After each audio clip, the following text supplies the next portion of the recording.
Bata ka pa. Hindi na po ako bata.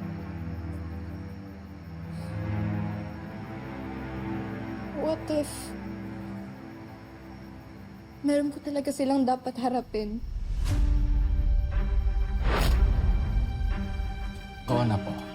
I'm listening.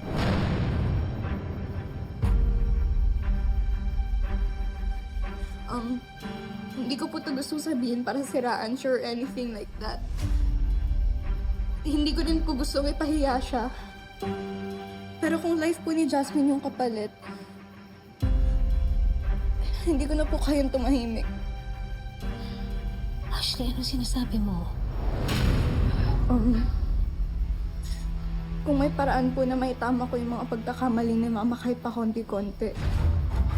Kung kailangan sabihin ko po yung totoo para may ligtas ko po si Jasmine, ang gagawin ko po.